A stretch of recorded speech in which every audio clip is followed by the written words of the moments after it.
Right. Welcome to the CTO Dungeon, the podcast where we learn about the CTO's natural habitats, the dark caves from where they tech. I'm Bernardo Tavares, your host, CTO of Levertex and a startup mentor. With me, I have this guy. Hello, everyone. This is this guy. My name is Pavel. I'm the CTO at Flare, and we're here to explore what it means to be a CTO: the good, the bad, and the ugly. But most importantly, how do you become one? Our guest today is Tiago Mendo. He's CTO at Probably. Welcome to the show, Tiago. How are you doing? Welcome. Hello, welcome. Thanks for inviting me to join you. Happy to be here. Yes, thank No, you. thank you. Yeah. We appreciate the time to take for us. So, Tiago, starting right away, can you just tell us a bit about Probably? Sure. So, Probably is a Portuguese cybersecurity company that was born a little bit more than 6 years ago. So before COVID, where we used to go to the office every day. And Probably it's basically a service on the cloud that automates the search for security problems, for vulnerabilities. So you can look at it as hackers that try to hack your web application, your APIs, and try to find the vulnerabilities for you before the real hackers do. And basically, the goal is to help you secure your web application. I had the chance to actually use Probably before, and I'm super hyped to ask you a lot of questions and to get to know more about it. But before we do so, let me just make this question we like to ask everyone, which is about being a CTO. What was the moment for you that you decided that you wanted to be a CTO and to become a CTO? That's a hard question because I didn't. It was not like from one day to the other. Oh, let's sign up for this university degree. Oh, let's sign up for CTO.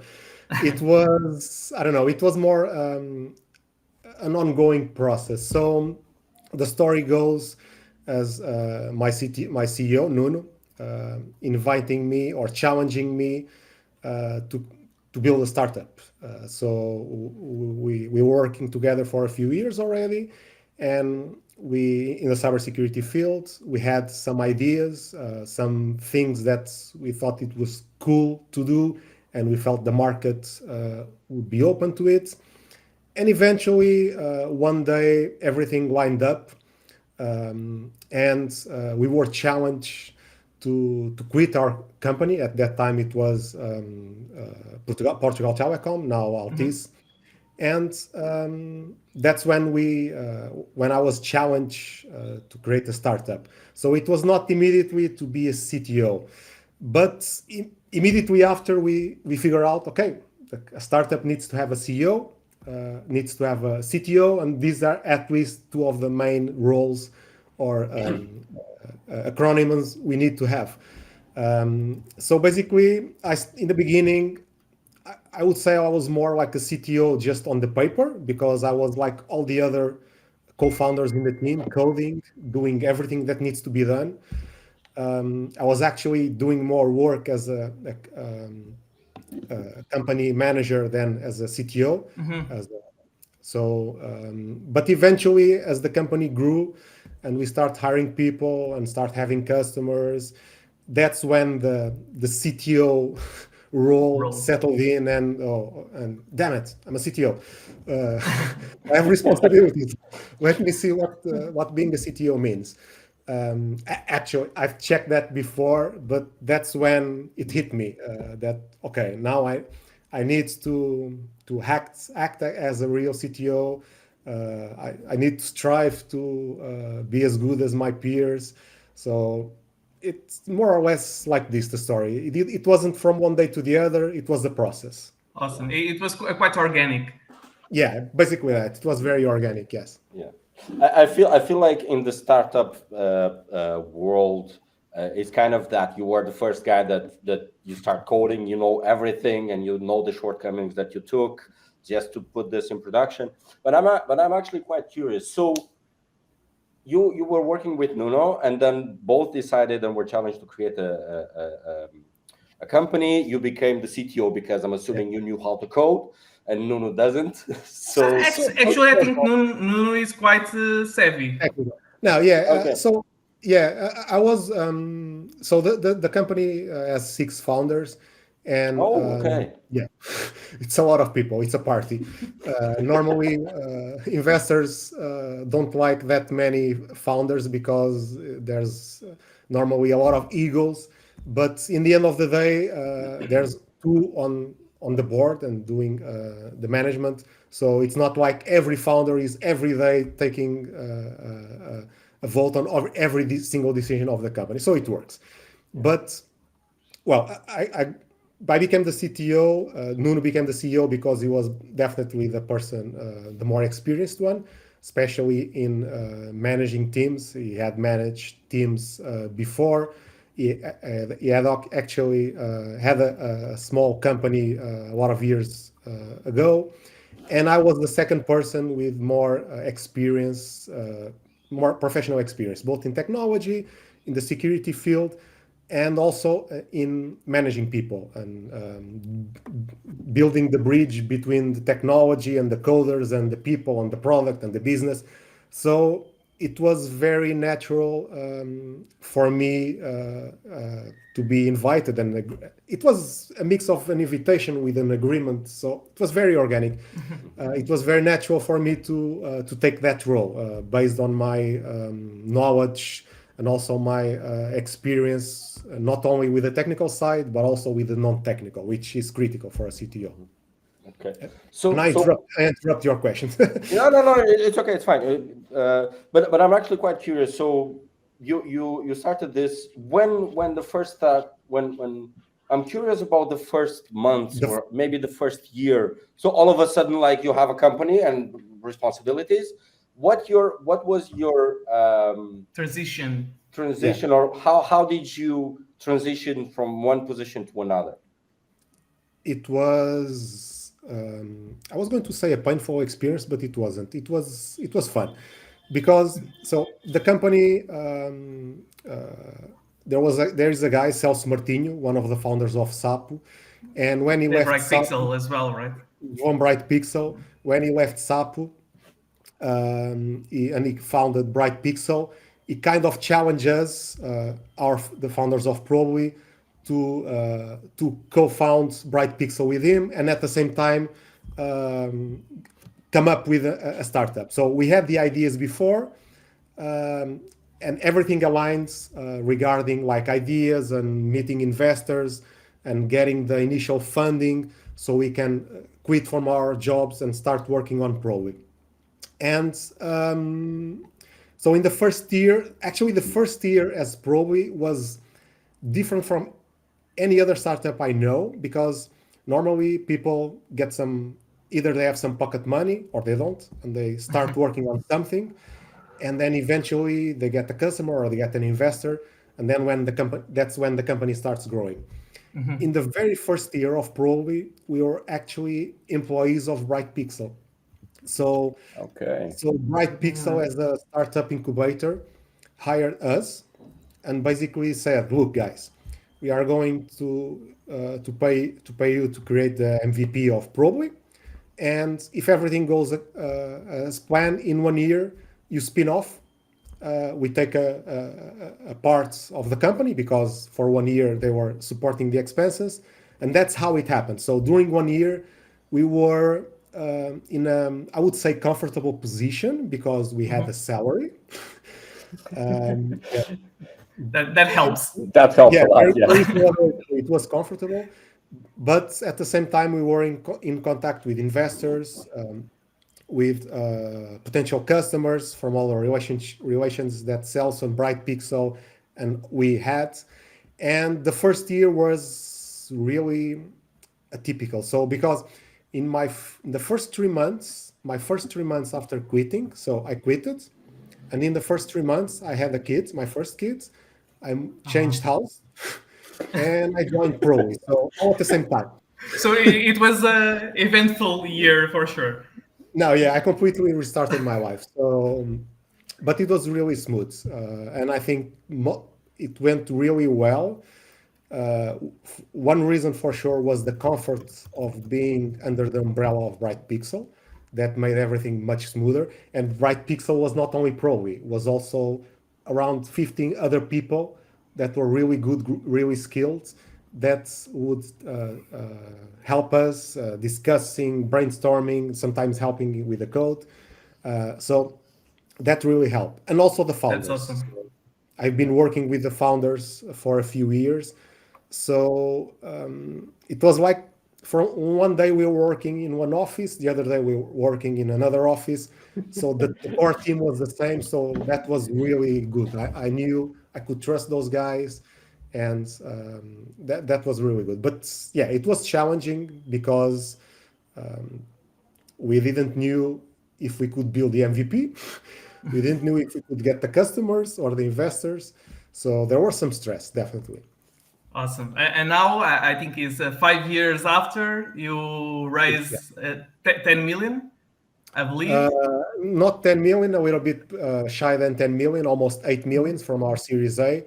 But in total, That's it's awesome. around 10 million. Yeah. From Congrats. also Portuguese players. I remember Smapa, Not Iberis. all. Yeah. Iberis, Mapa, Caixa Capital, Right Pixel, um, So a few others. We also have one international investor, but most of them are Portuguese. Yeah. Nice. very, very cool players. So Yeah. now that we got this picture, maybe we can go to our next phase. So the magic wheel question. Oh no. Yeah, we're still trying to figure out how can we name this actually. So Yeah. bear with us until we have a name. I'll call it the Wheel of Technical Impressions. Wheel of Doom. Yeah, let me just. So we have a couple of questions here. I think you can see my screen. Yeah, now Yeah, we can. alrighty, Is this alrighty. rigged? No. It's rigged. Yeah, It's definitely rigged. yeah. So I'll spin the wheel, and let's see what. What's the next C? I don't know. Yeah. Okay. All right. So, what's the next challenge for probably that you're eager to start working on? Well, there's a lot of there's a lot of stuff in our heads. Um, I'm thinking more about in terms of roadmap, in terms of features. Right now, probably is very focused on finding vulnerabilities and on the web applications. So you need to know your web applications for us to find the vulnerabilities. But a lot of companies, especially the big ones, don't know what web applications they have because the marketing team built a machine to help them on their projects. The sales team created a portal for their sales force to register their sales because the IT department takes too much time to build the application for them or as a cost. So suddenly, companies no longer know what they have, and this actually has a name. It's shadow IT. It's the IT under the desk, hidden. So we are very eager to start working on. We are actually already started on a big feature called around asset discovery, which basically are going to help companies discover what applications that they have or APIs. So instead of just finding vulnerabilities in the applications they ask us to find, we're going to tell you, look, in addition to the 100 web applications you have 300 more. And do you want us to scan them? So I think this will be really helpful because companies need to have a bigger picture in terms of security. They cannot just focus in one thing. They cannot focus just like in their main door. They need to focus on the windows, on the ceiling, on everything. So they need to have a big picture and know their attack surface. And this is something we are very eager to start or speed up our working and put out there. Okay. Really cool. So it's let me try to think of a word what we are trying to do. So it's showing the end user or companies Yeah, what they don't know they have. So the yeah, but problems they that have. they know they have. Yeah, they have for sure. I've been That's there. I've been on the other side, and the number of applications and APIs and endpoints and stuff they have that they don't know. It's huge. So there's and it's out there. It's available on the internet. Can be attacked. So basically, we are going to tell them, look, you have this web application on this domain. It's yours. You are ignoring it. You don't know it exists. There's a lot of depth to the security thing. I remember when I used probably. I know that that's not I guess the mission, but I learned so much just by trying to solve the things that you guys pointed that it was awesome. A lot of things that I didn't knew at the time. I'm guessing, and I was working in a smaller startup, so Mhm. there wasn't all this network of Yeah. things connected. yeah. So I cannot imagine in a big corp how much Oh stuff man, should be there. There's, yeah. there's so many things. When I was working at Critical Tech Works, I remember we had to get an external audit on the security. I was the scrum master of the team at the time. I was like this needs to go very well, otherwise we're completely screwed. And I remember there were so I'm not a security researcher nor an engineer. I know the basic stuff, and that's probably the extension of my knowledge. And I remember learning quite a lot from the. So we didn't pass the first time, apart from the fact that it took 3 months to complete, which is It's a lot. Tiago. Is it normal? Do you can you reduce this time with your tool? Depends. You are talking about like a security test, a penetration test. Yeah, a full-on penetration and 3 months is a lot, yeah. unless your scope is huge and you are testing for a lot of stuff. Normally, pen tests, which is basically what we do, but manual, and it's something that takes 1 week, 2 weeks, 3 weeks. So Mhm. maybe I don't know. Either you have a lot of juice for the team to play with, or I don't know. But No, I there I might be think reasons for it to take so long.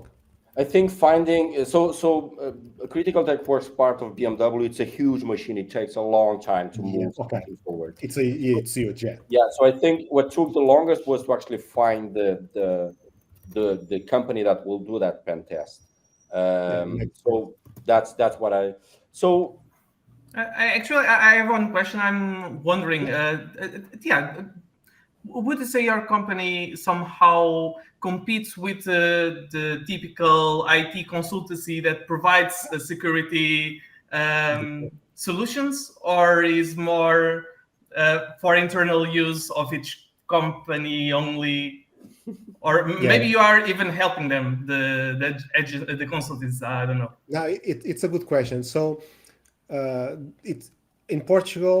Well, not only in Portugal, but across the world. There's a huge part of IT and security companies that are service-based companies that basically uh, do implement something or test the security of something, and that normally takes human resources, takes a specialist, a Yeah. programmer, a security tester, and they do this pen test, this penetration tests. That's often, or most of the times, they are done only once a year. So we don't compete with them because, let's be honest, our tool is fully automated, so it cannot really compete with the human brain looking at the details of a website and trying to break it. So right now, despite ChatGPT and all those things, the human brain is still much more creative, but we do complement. So For and we now, sell for it. now. Yeah, for now, we are taking over. We are taking over. Now we do complement. So these companies that do services like these penetration tests, they are expensive and take a lot of time. Like yeah, like you mentioned, it took a lot of time. So we help them, the companies, our customers, by filling the gap between that 1 year periods. So we complement those manual tests with automated because manual means someone needs to be there doing the test, and people get tired, people overlook stuff, they don't click all the URLs and Yeah. all the links, so they'll miss stuff. A machine doesn't.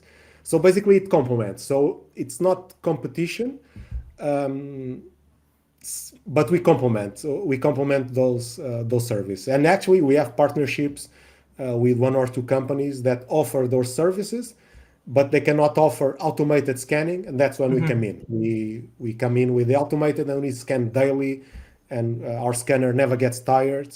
So Yeah. That makes perfect sense. Yeah, that's amazing. That's we were talking earlier. So I have like 2,000 questions, but which I don't think will manage to get in one session. But fire them real uh, quick. Come on, real quick. unless I fire all of Let's them, spin the wheel. yeah, let's spin the wheel and see. I have some curveballs here. Let's see if Very. it's.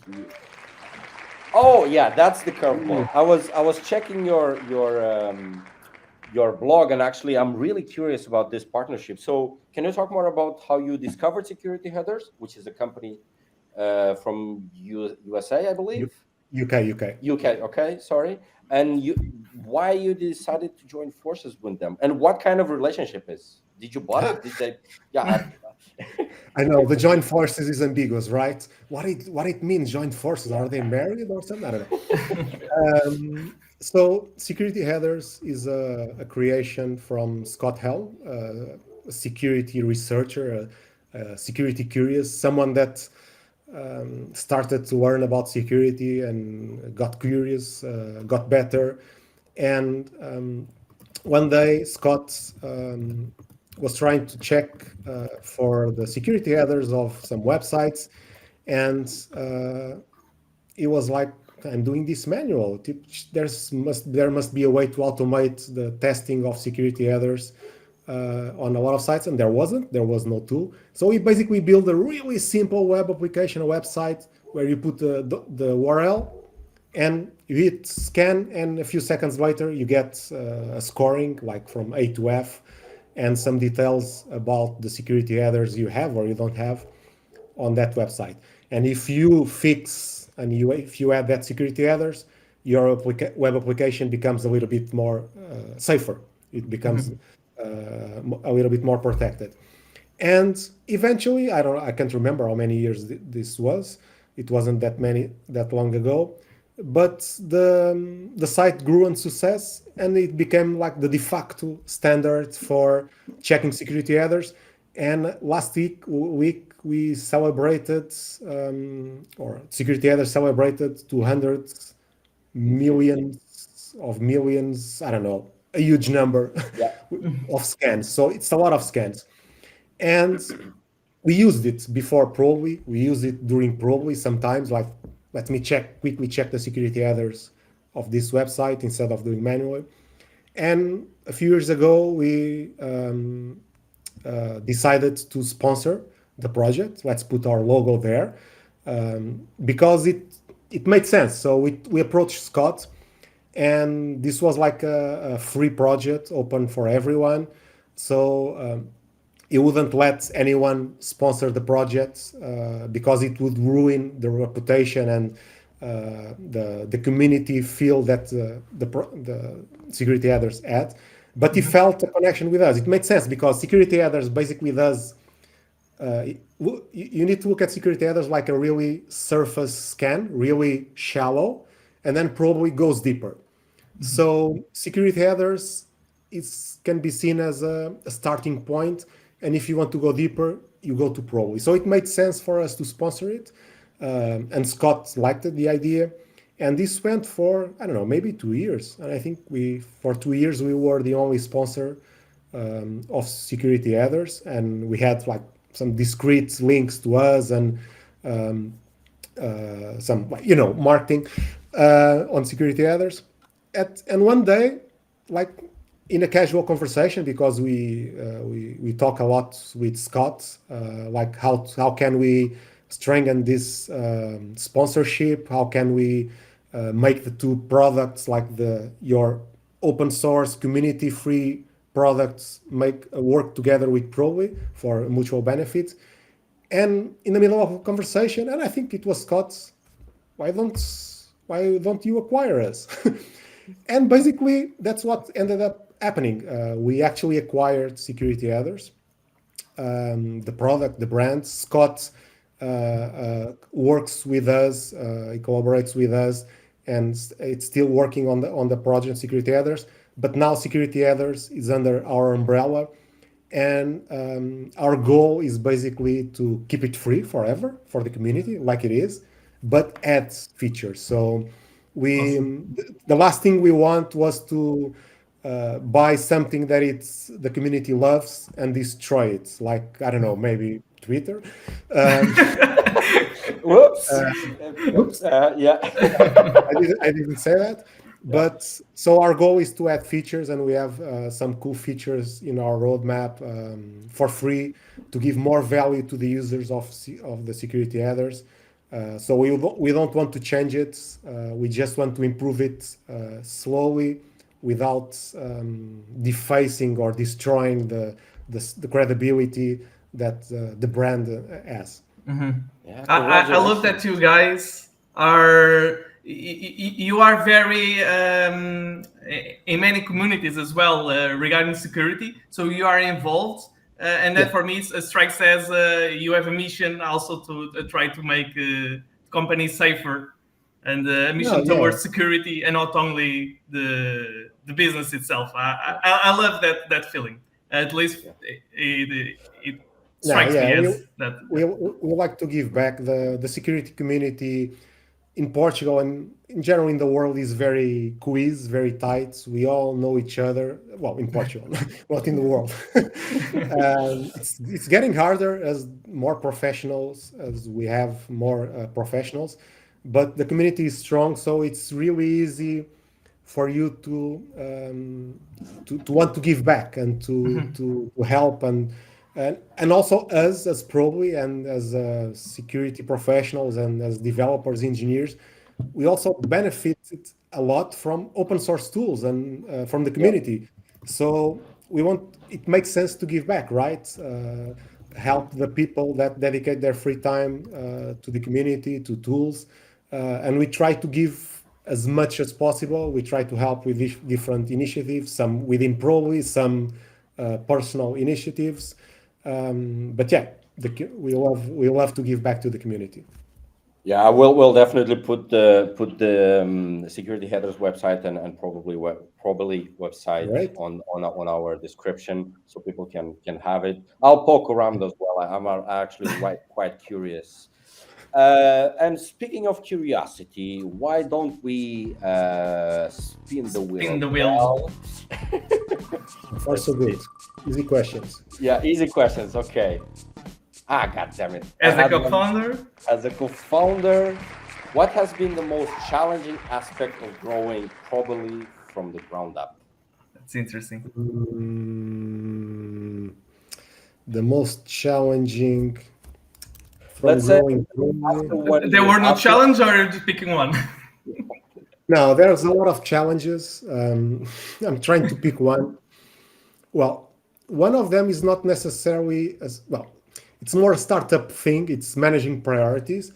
So especially in the well, I was going to say especially in the beginning, but it didn't change. Priorities keep changing because either a big lead comes up or a customer has a request and it makes sense not only for him but for the others, or we realize something is not as it should. So managing priorities is definitely a challenge.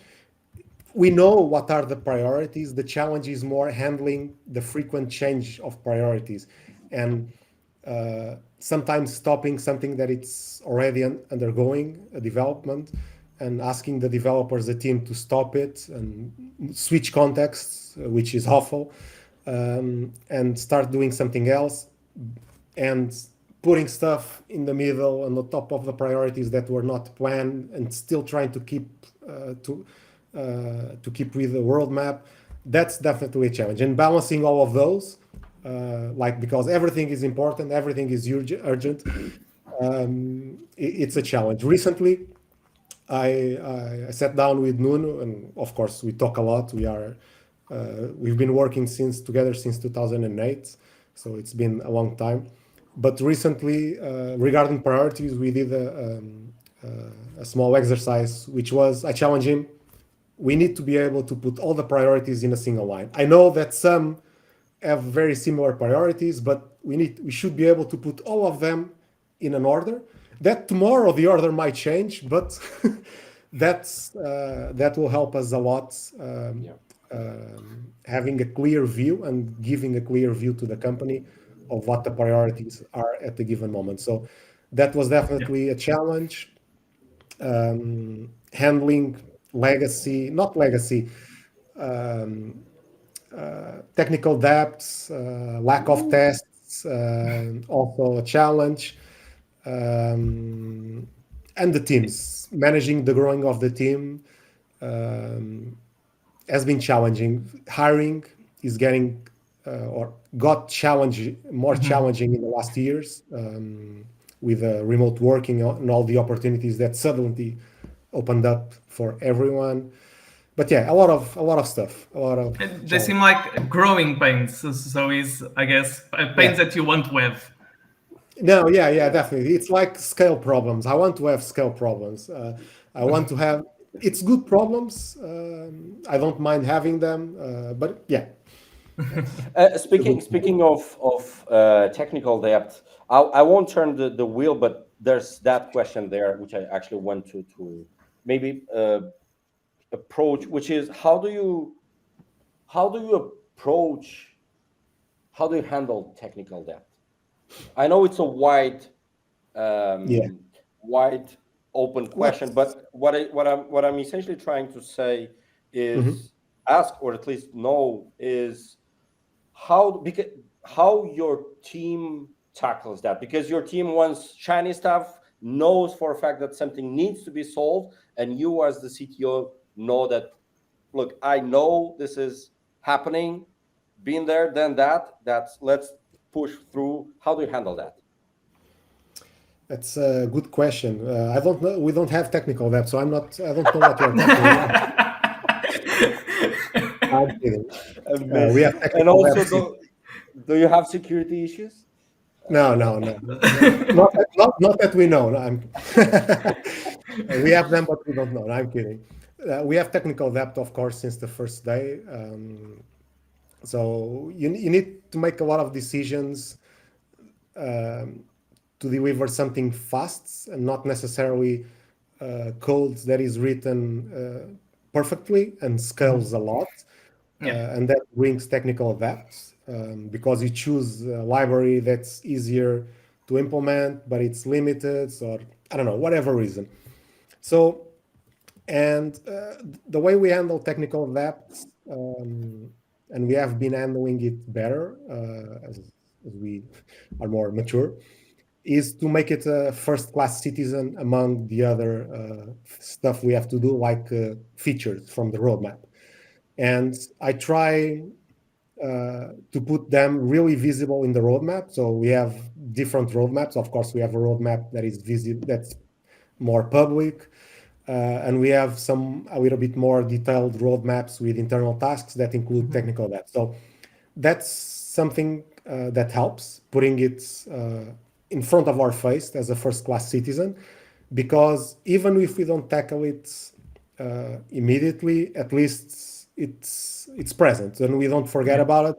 And when we think about some feature, we immediately remember, oh, to make that feature, I first need to solve that backlog issue. So that's one thing. I try to push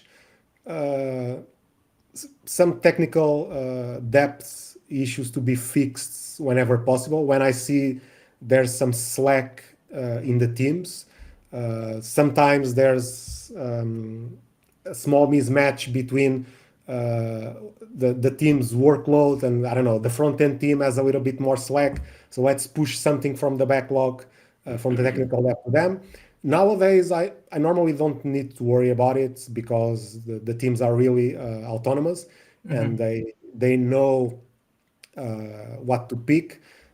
But yeah, sometimes it's hard to say no to the team. They want to fix something. They know they are building it the wrong way, but it's the way that it works, and it's the way Yeah. it works for this moment. And eventually, we always say, "Ah, we are going to do a second version and improve it." Most of the times, we didn't do it because our assumptions were wrong. So also saved us the time to build it perfectly. Yeah. But eventually, 1 year later, we get bite in the ass, and we need to do it. So I try to reserve some time in the sprints and in the roadmap for technical depth. But it's hard. Sometimes it's hard. Yeah. Yeah, it's It's hard. challenging as well. But Priorities. bringing it to the roadmap, it helps because it put it in the eyes of the CEO and the management team. So they know that needs to be fixed. It's not like everything is perfect and it's just add features. They know there's this thing to do. Yeah. And Okay. I bet it's also not too easy to put developers excited about going to do that No, no. reframing as well. Only when it's deleting old codes. When you when we deprecate stuff, it's awesome. I love that feeling of removing stuff. I always imagine, well, I've been a coder most of my life, or maybe my first 10 years. Well, I still code, but I always imagine like deleting old code, just real easy delete. But sometimes it takes a lot of time, and I don't know why.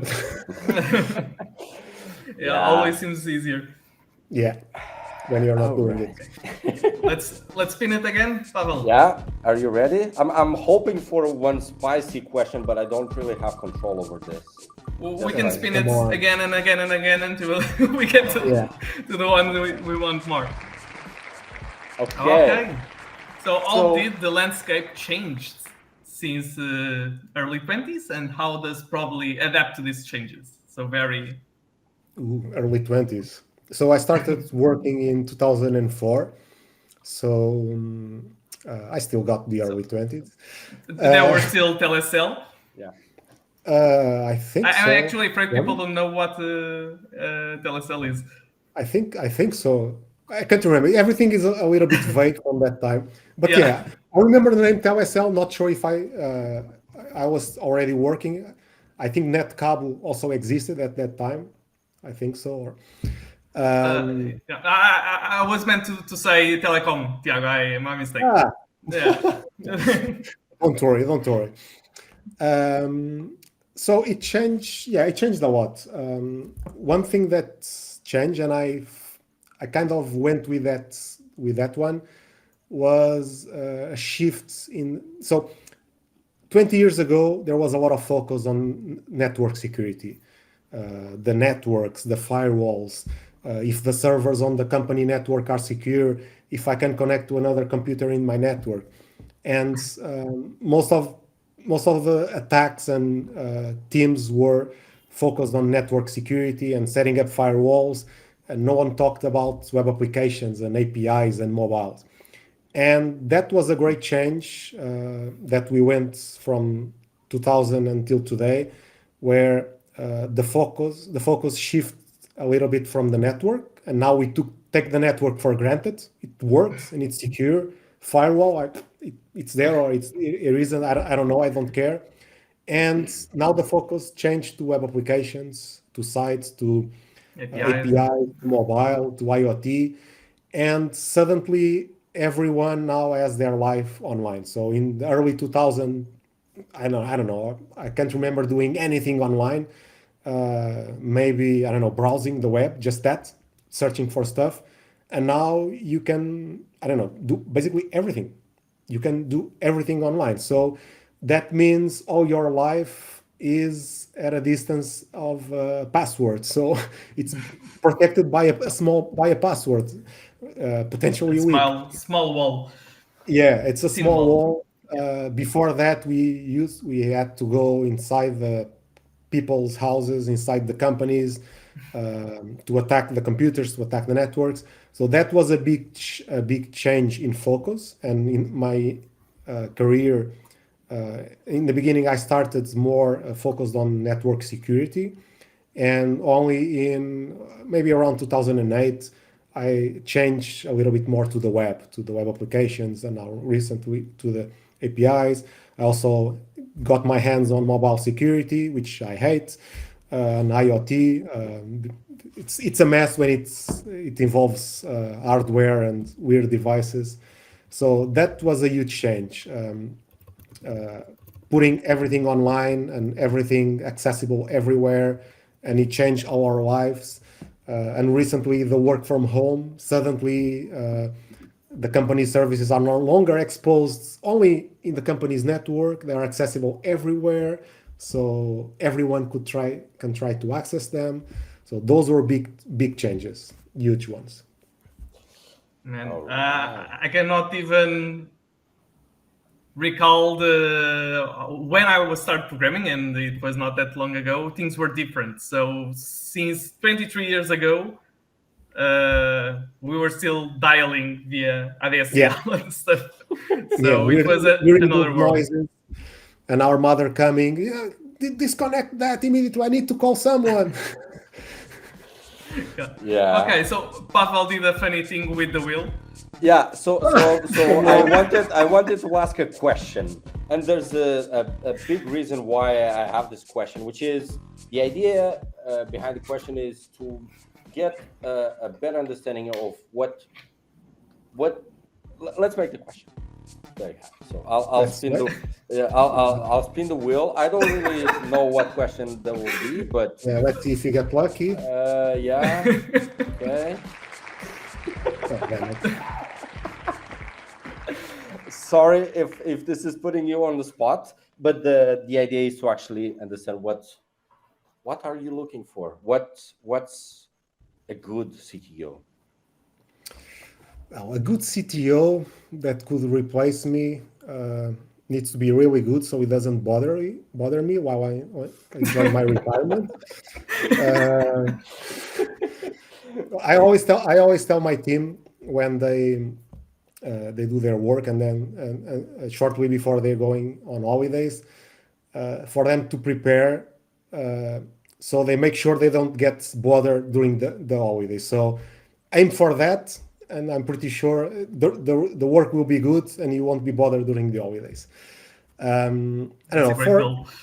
yeah, for a CTO. Were you able to complete a whole vacation I without any actually disturbance so far?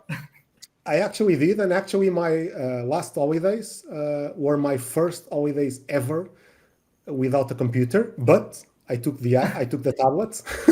It's different.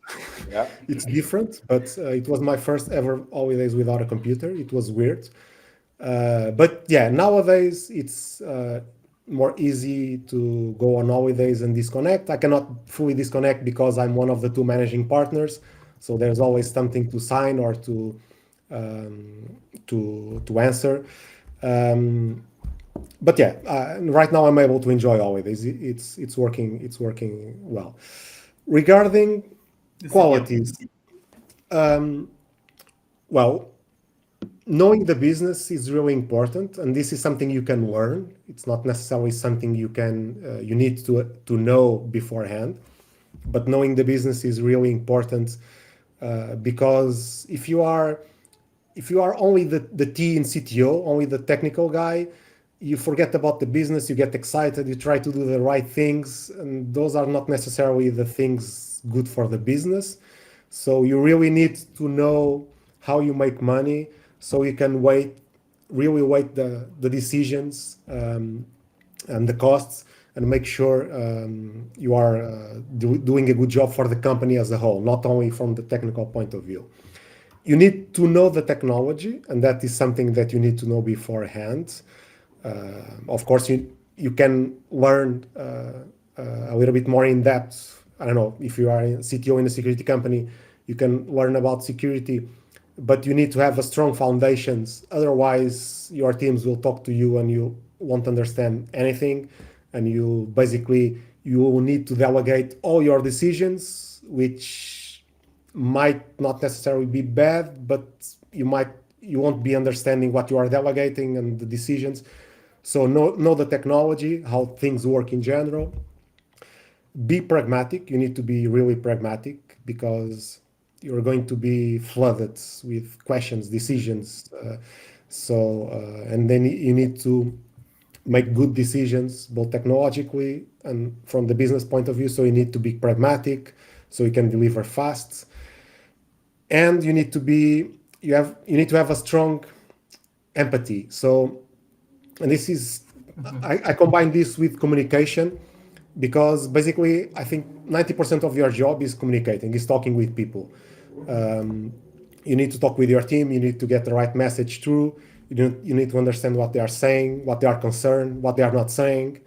You need to be able to talk with the technical people, but also with the top management, with the CEO, with the CFO, everyone. So you really need to be good at communicating, be able to speak the different languages and adjust the languages, but be empathetic while you do that. You need to put yourself on the company, your team's side, understand why. Don't be the bad guy that just fires deadlines and complains about things that are missing the deadline. You need to cheer like the accomplishments. And finally, that's a lot of qualities, I know, but Yeah. there's a lot That's of that. I'm taking mental notes. Mental notes. there's a lot of you have to wear a lot of Heads. hat while you are a CTO. So, but just to wrap up, you need to be good at hiring, because you can try to delegate the hiring to someone else, but either if they are not really good at hiring, you need to participate in the hiring process, because your team might be looking for the person with the right technical skills, the right hard skills, but you also need to focus on the soft skills. You need to be involved and make sure that that person might not be the perfect fit in terms of hard skills, but those skills can be learned as you go. But if that person has the right attitude, the right Drive. mindset, the right energy, the right motivation, that will be awesome. And I think that's something that if you are CTO, you are probably in that position because you are able to identify all of these, not just the technical skills, but also the soft skills. So it's really important for you to be involved in the hiring process. Um, Otherwise, you are blind and you don't know who you are hiring. You won't be able to delegate with and trust the team you are delegating to. So be involved in the hiring and be good at it. Be demanding and dedicate a fair amount of time to that. You need to be Nice. the best at soft Yeah. skills, Yeah. really strong hard skills, and in this vertical, I bet Yeah. like the technical knowledge you need to have is great. Yeah, but Yeah. I think It's the awesome. qualities that you said, Tiago, are kind of universal, right? So Hmm. you need to be technically capable. You need to know how to be pragmatic, empathetic with your Yeah. team, know how to hire, know speak the different languages or adapt the language Yeah. when you're talking with the dev team or with the business. They might not then, right? So that's really helpful. And Yeah. Because thank you. yeah. I we Yeah, put you a bit on the spot, but that's what I was wanted in a nutshell. learn No, a Because lot, Tiago. Thank yeah, you. that no. was amazing. It Thank was you. it was easy. It was easy to answer. There's a lot more qualities, but I think these are really, despite being mostly obvious, you need to make sure the person has them, because otherwise, if they are not pragmatic, everything will be overcomplicated. If they are not good with communicating and handling people, the team will leave maybe. Yeah. So yeah, All Very right. well. We had an amazing time, Tiago. Thank you for taking the time, for being so open, and let us, and hopefully our audience as well, learn a bit more about probably you, what it takes to be a CTO, how was the things in the 2000s, and how the things will be in the future. And we're trying to do one last thing, which is we want you to give you this stage. And if you're hiring, if you're want to maybe tell us about your company, tell us, what do you want? What are you looking for? How can we help? How can we help? We the consumers. Hard question. So, well, first of all, I'm hiring. I'm hiring, and it's Spread the hard. word. Yeah, spread the word. Check our website. I don't have that many positions open right now, but I'm hiring for infrastructure. I don't know. It's hard to answer your challenge. There's a lot of stuff I could say. A good call to action for people in general, especially in the engineering, is to be for people to be pragmatic and iterate a lot, especially in the startup world. So many times that our assumptions are wrong and we spend way too much time developing or coding something to the perfection when we could just code the basic version, put it in production. Okay, it might blow up, but if you are upfront with your customers, they will tolerate it, and you will validate your assumptions easier and faster. So, and we learned that we constantly learn that. Despite doing that, sometimes we forget about it, and we overcomplicate it. Yeah. And I guess that's it. A perfect message What- for what- the audience. Yeah. What do you know by heart? What are you hiring? Like, if Yeah, people are interested, where do they go? Yeah.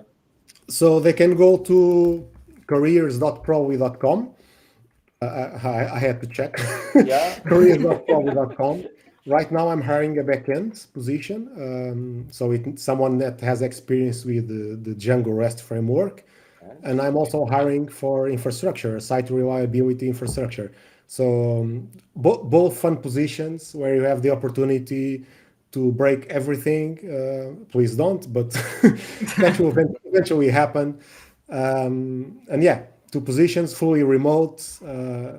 We normally require a proximity, time zone wise, to have a good communication with the team. Yeah. But it can be fully remote. All Awesome. right. So there Tiago, you have it, guys. Once again, thank you so much. Learn a lot. I have a lot of admiration for what you guys are doing, and the best of luck in those growing pains as well. Thank you. All right. I'm looking for more pains and more conversations in the future with newer pains. Awesome. Yeah. All right. Fun. Thank you. Thank you. See ya. Bye bye. Right up. Thank you.